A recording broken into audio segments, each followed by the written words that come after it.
Why Yandere Simulator? Why is that the comparison you made? Gamer girl, I need to fucking simp. That was a lie. We're not done yet. All of them are fucking idiots. Let's talk about them. Wait. Don't take that out of context. My brain is like racing now.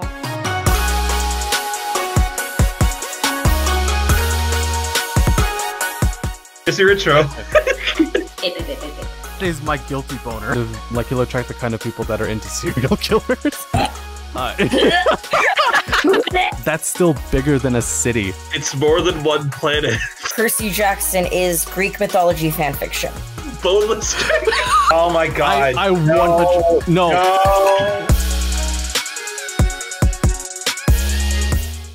I'm very curious to see what this is, Gabe. You've piqued my interest. To see if I know what it's about. Because sometimes I don't understand, so I'm excited. Just watch it be so obscure. It's like fucking Linguini and that chick from Ratatouille. It is not obscure in the slightest. Okay. With such a mystery, can we really Can we really pull any punches with the guesses? It could be anything. Is it the bee and the lady from the Bee Movie? That's not questionably canon. That is canon. They fucked. We all know it. Okay. So I mentioned this one a little bit before the podcast got started. Whether or not these two characters are actually canonically in a relationship is heavily up to interpretation. But it's Jesse and James from Pokemon. That's what I was referring to.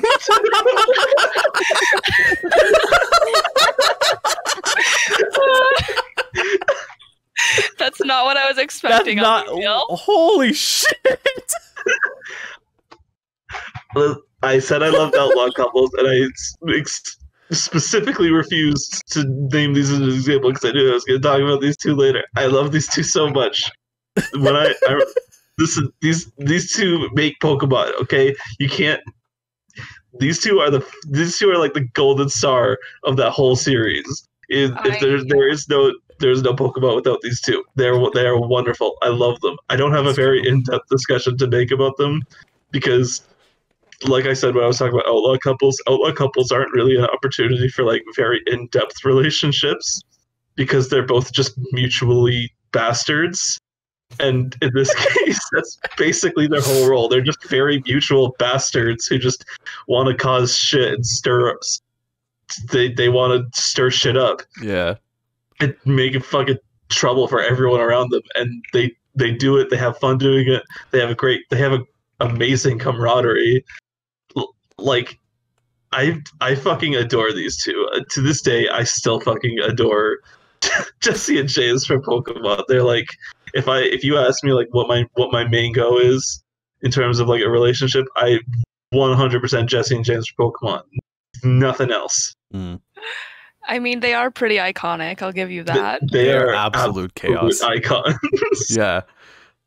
I was saying, I as a kid, I remember always oh, it's Jesse and James. They're here to cause danger. And then I started growing up. I'm like, God damn, what the fuck is wrong with you two? And then now I'm at a place, Gabe, I think with you, where they're so chaotic, it's almost wholesome. Anytime where I'm having a stony Pokemon night, I will watch any episode and I'll just be like, okay, when are we getting into the Jesse and James scene? When are they gonna show up? When are they gonna come on, let's get to it. I don't care about Ash, I don't care about Brock, I don't care about Missy, I don't care about any of that shit. Where the fuck are Jesse and James? I want to see them. I want to see them in their dumbass cat. They have a cat, you guys. Come on. Yeah, they have a talking Meowth. They have very flamboyant hair. Listen, they get into costumes a lot. Chaotic bisexual icons, and I stand by it. The absolute Guinness world-breaking amount of cross-dressing that these two do. And we stand them for it. Absolutely. Like I said, chaotic bisexual icons. Chef's kiss. Just. Right. I remember one of my favorite things about the rocket ship community which is what it's called. Is that actually what that's so cute? That's so That's a cute. good ship name. There was a piece of fan art that was like Jesse and it's like a very realistically drawn Jesse and James like getting married thing. And literally every single fucking comment in the thing is, why isn't James wearing the dress?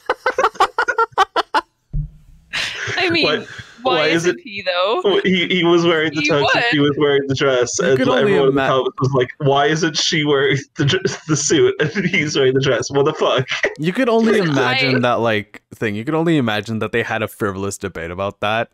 Like it wasn't one trying to stop the other. It was literally like James wanted to wear the dress, Jesse wanted to wear the suit, and eventually they just had to settle.